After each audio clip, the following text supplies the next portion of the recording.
My suspicious mother-in-law. My name is Carrie. I am 17 years old.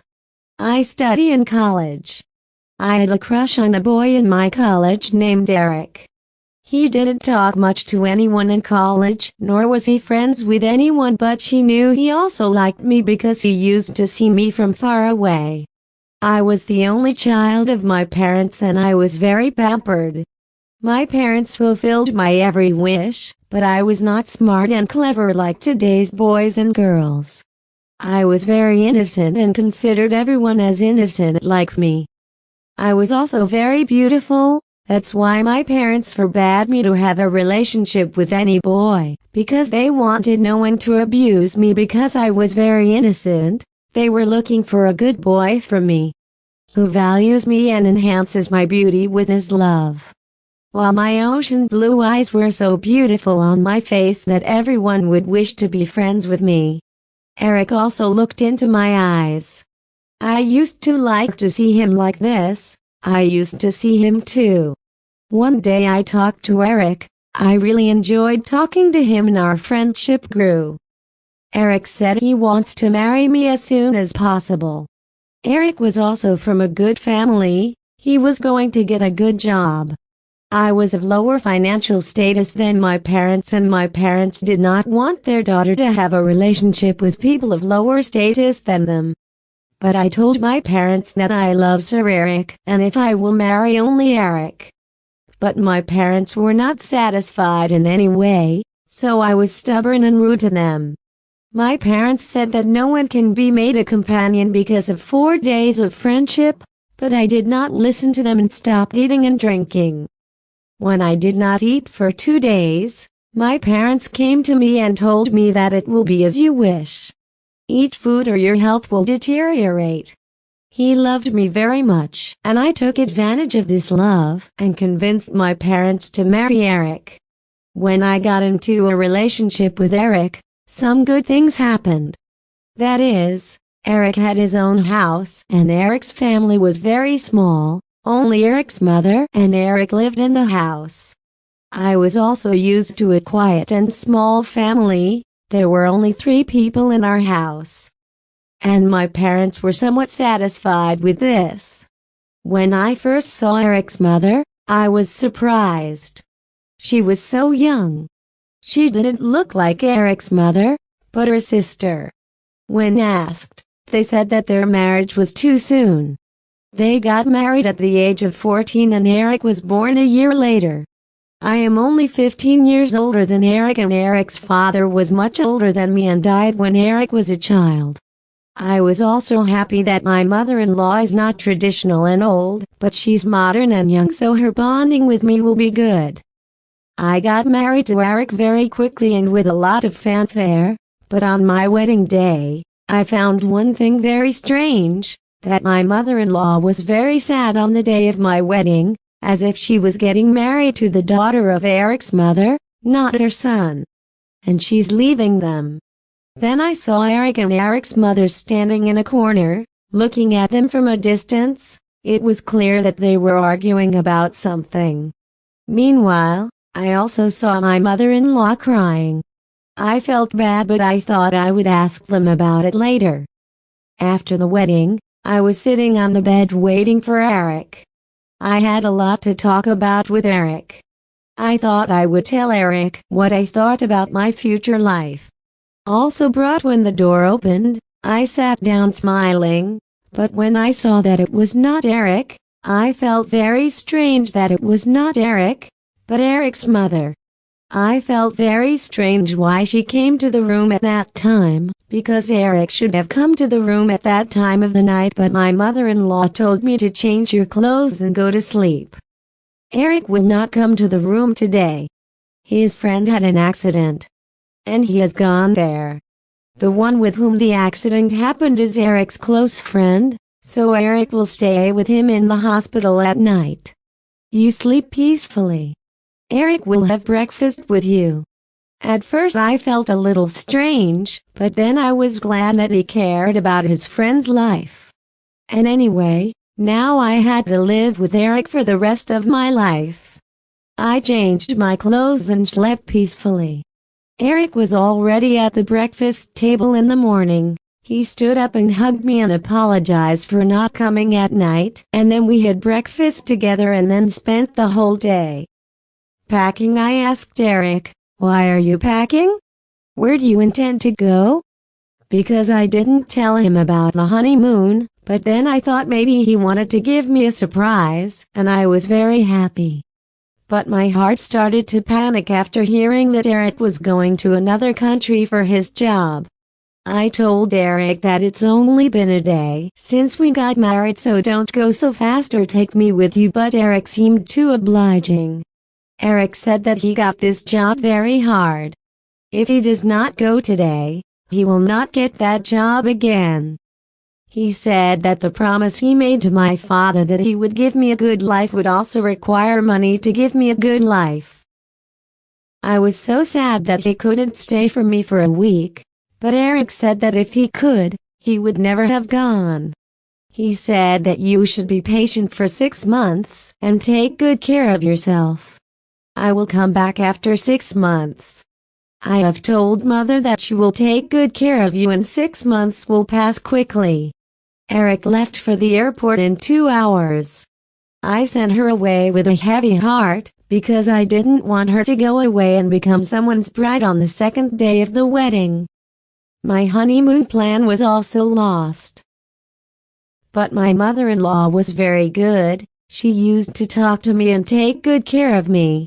She did not let me do any work when there was not even a single employee in the house, and she did all the work herself.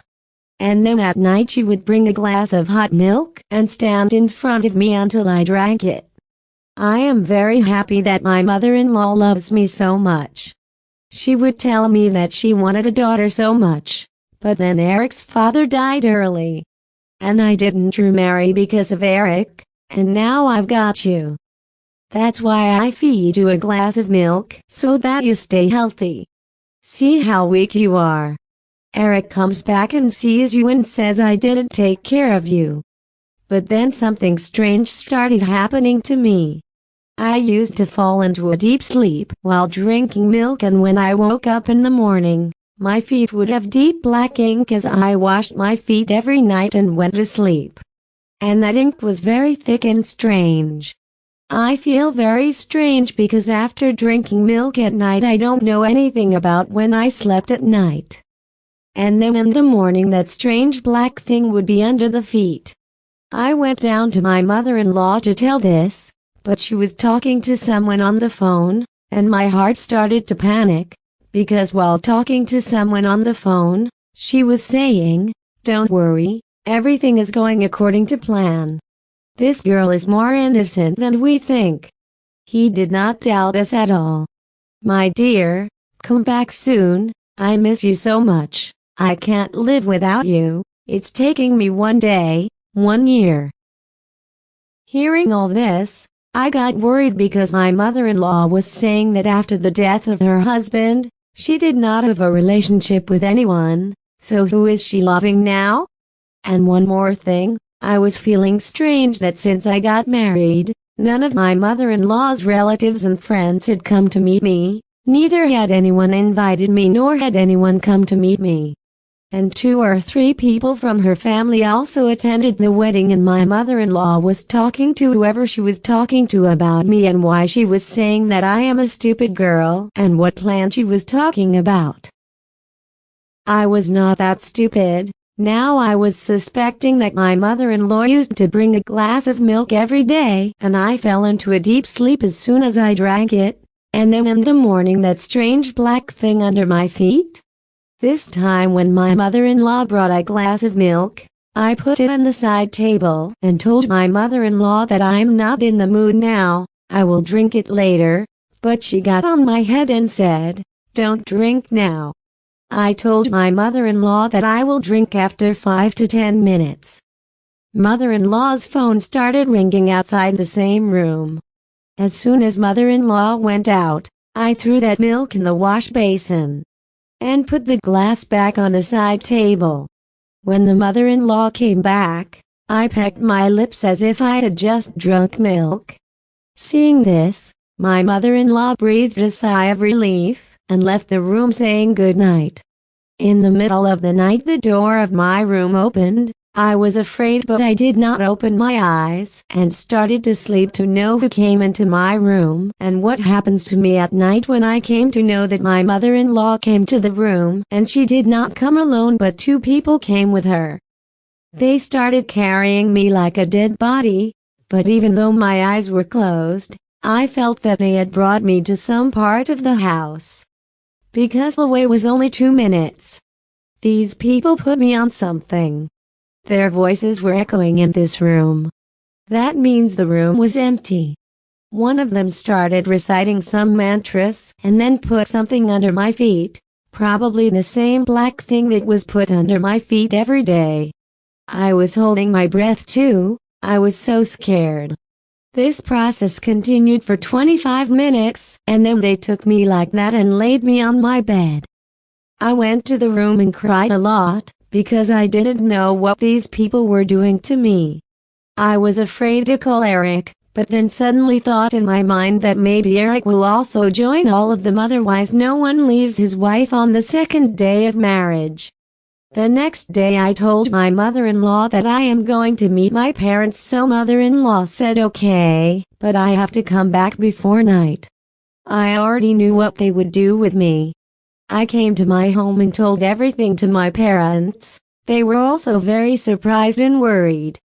I was crying a lot, so my father said, "Don't worry, I know everything about them.